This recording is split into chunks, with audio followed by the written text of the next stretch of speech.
Elsewhere, dozens of families in Kochia Ward, Rangwe Sub-County have been left homeless after a violent windstorm struck several villages last night.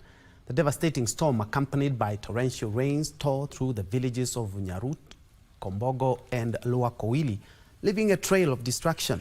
The affected families are now appealing for urgent assistance from humanitarian organizations and the State Department of Disaster Management. Meanwhile, authorities have urged residents to remain cautious as heavy rains continue to pound the region.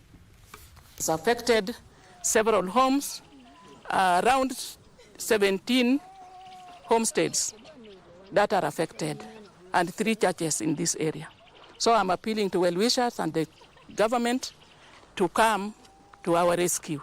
Sasa hiyo pepo ilikuwa imeenda na nyumba, chakula ni baridi kwa sababu mvua ilikuwa mingi. Nyumba kuna, mabati hakuna, sasa sijui hata iko wapi. Upepo inaenda mpaka na barangeti zote, chakula, unga ni baridi, vyombo hakuna, upepo ameenda nayo mpaka sufuria, hakuna kitu ya kupika leo.